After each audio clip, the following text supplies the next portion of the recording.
Hey, my name's Christian Bishop. This is Compassionate Las Vegas, the podcast.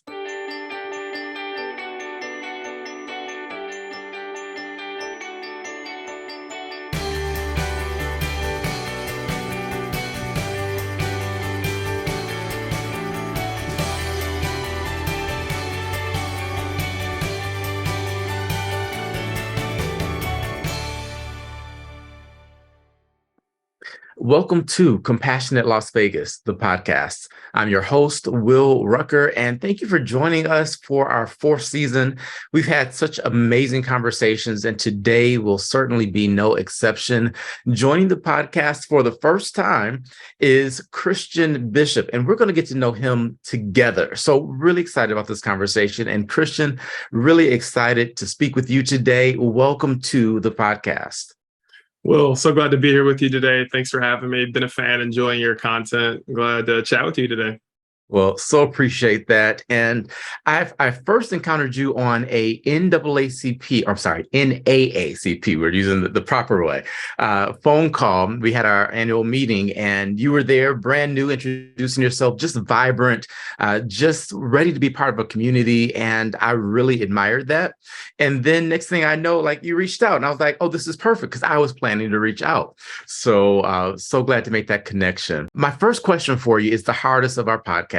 And it's easy, but it's complex. And it's simply this question: how do you define compassion? Yeah, that's a super interesting question. And thanks for the kind words, Will. By the way, I definitely enjoy connecting with you on that larger meeting Zoom and look forward to chatting one-on-one. So I'm excited about today, man. When I think about compassion, it kind of goes back to the cliche, I think, golden rule for me, which is treat others the way you want to be treated. And I take that in stride of the way I live my life every day, the way that I run my businesses, my family, my friends. And that's trying to put myself in the other person's position and, and think about how I can add value in their lives and be a reasonable human being. I think especially today, there's so much that goes on and staunch opinions on one side or the other, and things are so sensationalized. But I think if we just drill down to it, we're all humans trying to make it, figure things out. And I just try to be positive, man, and be an example of what I'd like to see in the world and treat people the way that I like to be treated. Yeah, I love all of that. And my motto is be the change. And that comes from the be the change you wish to see. So I love that resonates with you as well. And I do think just the short interactions we've had, you definitely exemplify that. And I mentioned before we started recording, you're like the most responsive person I've ever met. I send you a message and it's like instant, response, which is fantastic. And it's just, to me, that's a sign of respect, but also just prioritizing people above whatever else might be going on at the moment. So I know it's not easy, but you certainly do it well. Thank you. I think for me, I view it the same way, and it's mutual, right? So if someone's reaching out to you, they're investing in you, they're pouring in some of that energy, and they're trying to make things happen collectively. And it doesn't take much, I think, to respond and engage that and treat that with the respect that I think that individual deserves. And frankly, just trying to move things along, right? To try to create and do something great to like get together and connect and do it in a real way. So I try to do that, and have like meaningful interactions with people and get to know them versus some of the basics like, hey, what's up? How are you? And like, let's really get into it. Mm-hmm. Yeah, and I'm an introvert by nature, so that surface conversation is difficult. And a lot of my podcast guests are like, wow, you really get right to it. And I'm like, sorry, trying to do small talk first, but doesn't work well for me. So Will's like, tell me your pain. Exactly. Get into it. And that's a perfect segue to what I want to chat about first, which is, as a biracial human in this world that is so polarized, how did you find your sense of self and a community of belonging? It's been interesting, man. I've talked about that a lot throughout my life. It's not necessarily fitting in with any particular group, not being Black enough, not being white enough, the way that I communicate. And it was tough. It was challenging, throughout my life. And I'm a nerd and a gamer at that. So for me, I moved around a lot as a kid. My father's father was racist, so he wasn't in my life on the white side. And then my mom was a single mom of 4 kids, and I was raised by a village. and then eventually ended up going to boarding school where I was amongst a group of people and individuals that also came from around the world, that were islanders, people throughout Asia, Russia, Europe, and we were all different. And it was a big melting pot. And then I was able to cultivate and build real meaningful relationships for like the first time in my life. And like developed a brotherhood and had like great mentors and leaders around me that taught me leadership and compassion and poured back into me. And became father figures for me and a lot of the other young people that were there. And that was big. And that was big, Will. And I just kind of continued throughout my life holding on to that and carrying that with me and choosing to find other great people from different parts of my life and then holding on tight to them. Wow. Yeah. And you just give me flashbacks of my boarding school experience. Went to a boarding high school and had that same thing where folks from all across the world came together. Each one of us was very different from the other, and yet we found ourselves in community. With your sense of belonging, you mentioned the gaming, and I definitely want to talk about that because that's new to me. I don't quite understand esports and all the, I know there are fantasy leagues. I think that's about as to date as I am as like fantasy football. But how does that factor in? Did being different kind of lead you towards this virtual world, or tell me that connection? Yeah, look, absolutely. Video games played a critical part in that because when I played games, it wasn't about my race, my gender, sexual preference, none of that. You were a gamer and you were playing games without those bias against you, and you could play your avatar and character and build relationships genuinely in these worlds. And I love that about video games. And then I had an opportunity to build relationships with people all around the world and connect with them. And that was special for me too. So I loved it. I enjoyed it. And now it's been a big part of how I've been able to kind of take care of myself, my family, and build a career. Nice. And the gaming side seems to be far more friendly than like social media tends to be. There seems to be a lot of bullying, particularly among youth with social media. Why is esports and gaming, and I think it's Twitch, how is that, why is that so different? Yeah, look, you're being kind and you're being nice about it. I think that the gaming space has its challenges as well. And I think, frankly, it's youth culture. So I think youth culture has a problem with bullying, and social media. What's gone on has continued to exacerbate things of the haves, the have-nots, and the way you look, and this real focus on the exterior, and video games can also be toxic. It can. We haven't made big enough strides, Will. Like, I'm one of the few people of color in leadership roles in video games and industry. It's a male dominated, right? There aren't enough women. And it's certainly very dominated by Caucasian folks as well. So it's, and the things that people say, man, on some of these game lobbies too, on comms, is really can be really vile. So it's not necessarily the best place. We have a long way to go on a gaming front. So like I've worked hard with that with different organizations and groups to try to lead by example there and condemn that type of behavior, right? Too many people laugh and let it go and make comments, towards women, and it makes it hard for them to be comfortable. And it stems from the same thing, man, of these keyboard warriors on social media. People say whatever they want to try to get like upvotes or likes or get laughs out of the audience, not taking into account the pain that they could be causing the person. So, and you see similar components of that in the gaming space still. So we have a lot of work to do. Wow. Well, thank you for sharing that. Because I have not, again, anyone that watches the podcast knows I'm not like hip. That's not my superpower. But I do have friends, especially, as I've been working with more youth and college age folks, that, gaming is their thing. I went to a esports conference at the city hall, and I was just blown away by all of the things that are happening. So thank you for sharing that. This is something we're going to have to deal with in this emerging space. Yeah, look, absolutely. I went to one too at City Hall, so I'm curious which one you went to, and I want to hear about your superpower then. So I think we all got to hear that one. Yeah, well, offline, we'll talk about me. Whoa! Hold on, that's not fair. That's not fair. Come on, you got to share, Will. Come on. So no, I like to say my superpower is compassion and just belonging with people, helping them to feel comfortable in their skin. That's really what I try to do. I believe that each person is of infinite value and worth. And I think diversity is beautiful, and our differences actually are something I admire instead of allowing them to create division. So that's my short, 30-second elevator pitch. All right, I love it. I love it. Okay, cool. So I want to ask you a little bit about politics. So this is our focus for the season. We've had judges on and folks running for Senate and Congress and all kinds of folks. You're not running for office that I know of, and you're still very engaged. So tell me just high level, what is your sense of politics in Nevada right now? And if you could wave a magic wand to change one thing, what would that be?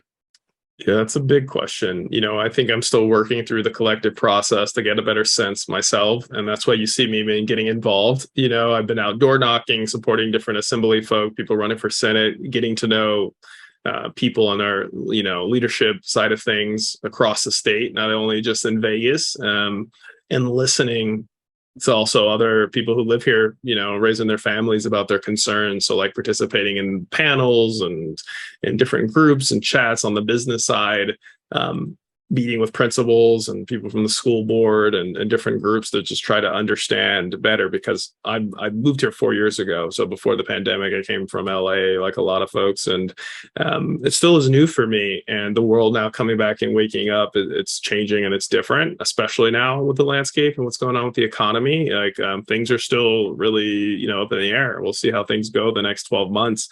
But it's a big part for me.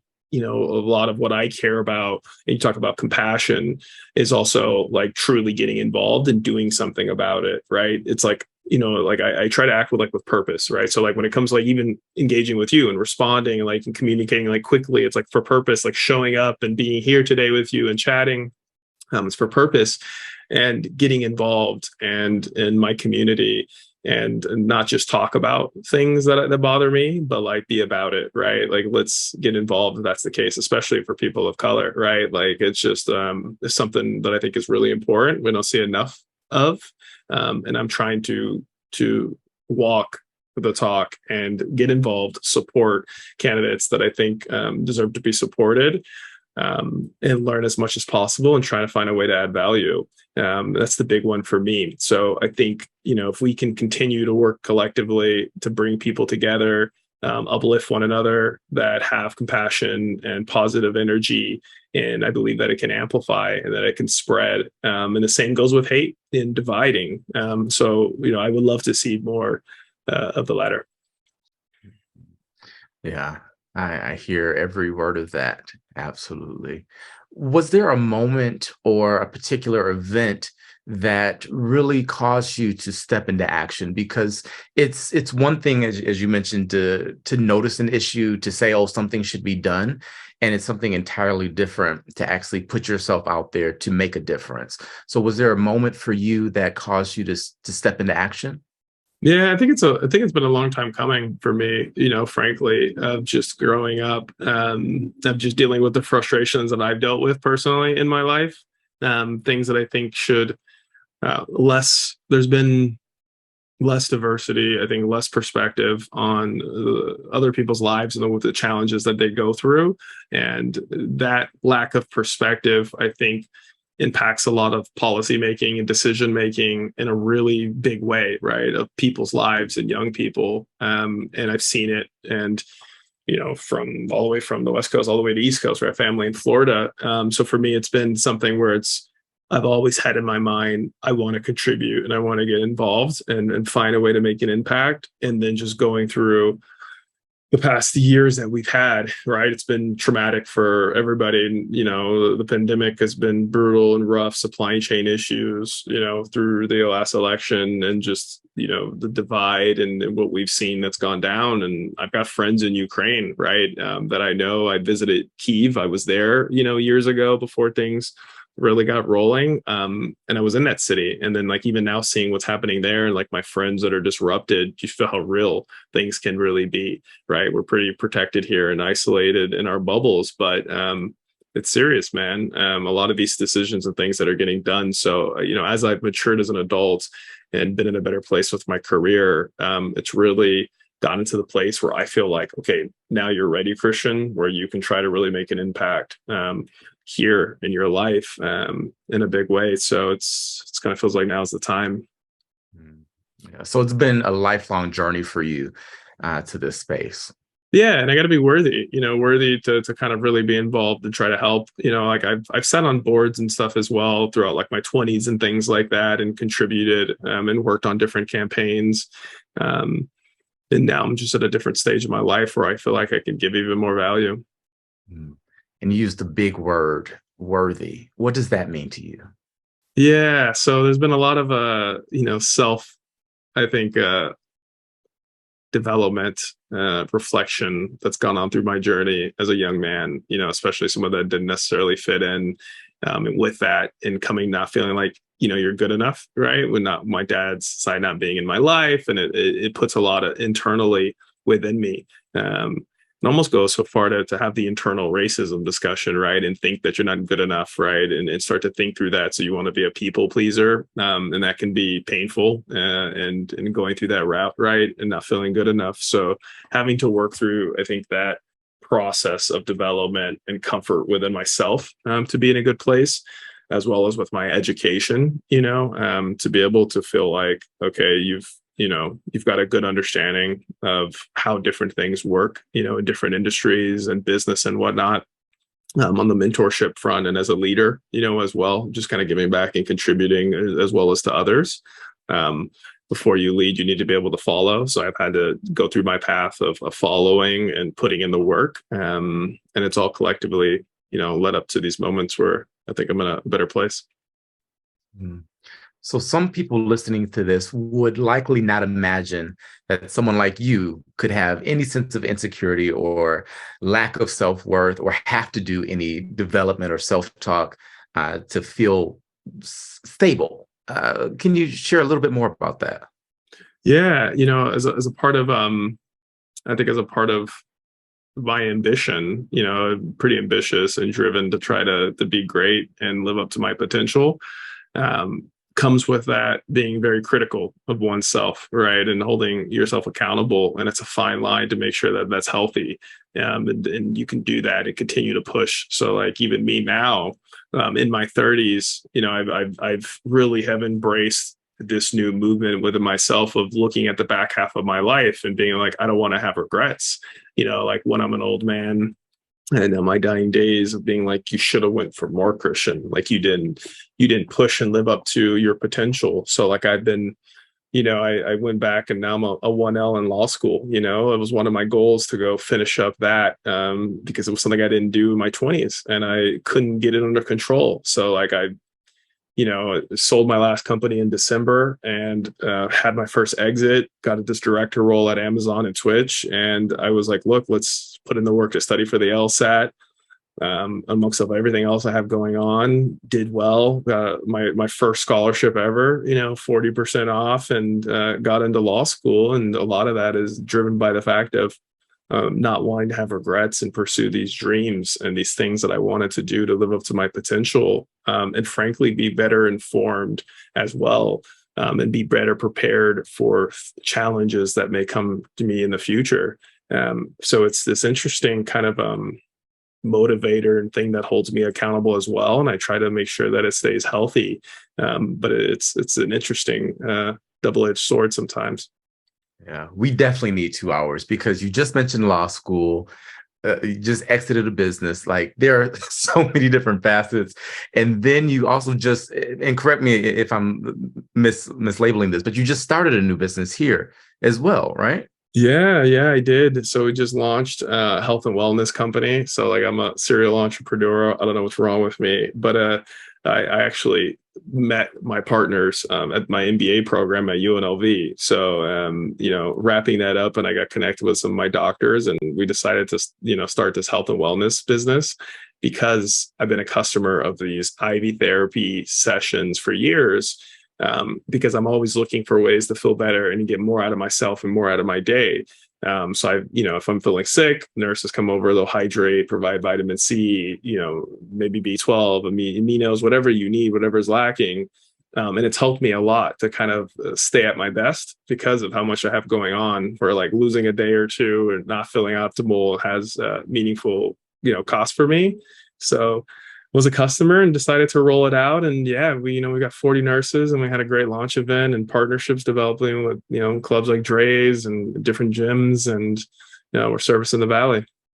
I love it. And so I'm excited to become a client as well, because you're absolutely right. Just losing a day means something different when you have a lot on your plate. And we definitely want to make sure we're adding value to the world as much as possible. And if there's a little boost, then we got to take advantage of it, right? Yeah, look, totally. And sometimes, you're just drained. Majority of our bodies are made up of water. It's funny, 75% of people are chronically dehydrated. They don't think about it. And here in Vegas, it's tough too, that dry heat. So, just simply fluids alone, I think, can be a wonder for many of us. Yeah. All right. I want to switch directions here because we're coming down to the last few minutes together. And I just want to ask, what are you listening to? What music are you listening to keep you motivated right now? Mm. You don't want me DJing your party, Will? I listen to a ton, man. It just depends on the mode I'm going into. So like if I'm at the gym, I'm trying to get after it, right? So I'm definitely listening to some hip hop. I'm definitely trying to get rolling. I'm big on Spotify, so like if I'm working throughout my day, especially because it's busy, like I'll like listen to things like happy hits, and plays a ton of different music. I'll bust out Celine Dion. So don't get me wrong, man. It just depends on my mood and my energy. Listen to the Fray, listen to all kinds of music, and that's just part of my background as well. Just friends all around the world in different cultures. Really, it just depends on my mood and what I'm trying to do. But I try to stay upbeat and positive when I can, and music's super helpful for that.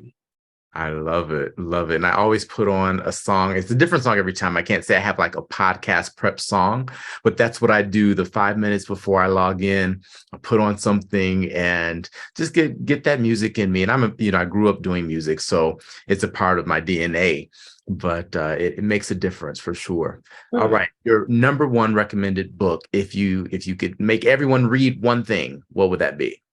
Oh man, that's an interesting question.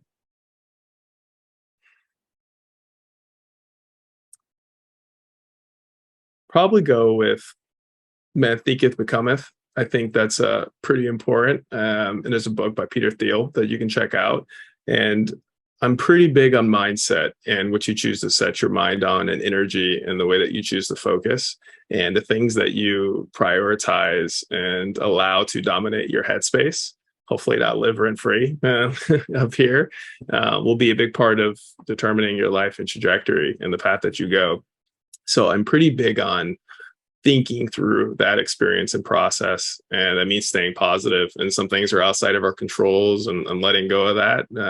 But I think having control of your mind and your focus is pretty powerful, especially in a world where advertising and attention is traded so regularly, and social media alerts and notification. It's been, you know, it's been monetized, and that attention is powerful. So maintaining that headspace and putting it, on a trajectory that is actually going to benefit you and work towards your goals on a day in, day out basis is really important. Do you do any mindfulness activities, meditation, anything like that? It's something that I need to embrace. So that's when I think about your passion as well, like what you're interested in. It's something that's very interesting to me to develop, and that's an opportunity of growth for me. I've downloaded like the Calm app and some stuff like that, and I'm always working towards that. Like one key critical word that I try to work on is peace. People's like, what do you want? I'm like, peace, peace, peace. It's self-inflicted because of my ambition to drive myself, and push myself to do a lot of things. And you get a lot of responsibility when you take on more. You've got teams of people you manage, so it's self-inflicted wounds, but it's something I'd like to work on. Got you. Yeah, I remember when I was your age, and but now I start my day with intentional focus on nothing, and just absolute silence, absolute peace. And I love the Winnie the Pooh quote. People say nothing is impossible, and I do nothing every day. And it's become such a game changer for me personally. So offline, we'll have a conversation about it. Yeah, it's funny you mentioned that. So I was able to hack that for myself by swimming. So in the morning, these are people will talk about like don't check your phone first thing in the morning, right when you get out of bed. And I think it's along those lines. But swimming forced that upon me, where it's like in your mind, it's now clear and it's quiet, and you don't have phones and you don't have distractions, so you have to clearly just be here. And like we don't do that often. So and kind of you can kind of similarly get it when you're running. But something about being under the water, there really is no visual distractions. And it gave me that. But yeah, let's do it offline. All right. Last set of questions. And this is just you finishing a sentence. Don't overthink it. It's just whatever pops into your mind, just fire it right out. The best things in life are Family. what matters most is. Oh, damn, I would have hit that with family again. Family and loved ones. Nice. I am. A work in progress. Progress means. We'll want another cheesy quote, pursuit of happiness every day. Love the quote. I do. All right, last one. Compassion is. Caring about other people and being willing to put someone else before your immediate gain as well. Beautiful. Christian, thank you so much for joining the podcast. It's been an absolute pleasure. I'm looking forward to many, many more conversations to come and to seeing you rise here in Las Vegas, because you definitely are someone that's got the right heart for what our city needs. So again, thank you for joining. Is there anything you want to leave our audience with? No, look, pleasure. Really appreciate your time today. We definitely got to support you, my man, in the big run here for the campaign. How's that going? My man's out there fighting. Assembly District 13. Assembly District 13. We got to support our boy Will. Yeah, appreciate that so much. Thanks, Yeah. man. Appreciate All right, folks. Well, thank you so much for tuning in to Compassionate Las Vegas, the podcast. I'm Will Rucker, and as I always remind you, you are not just a drop in the ocean. You are the entire ocean in a drop, and what you do matters. So live compassionately. I'll see you on the next episode.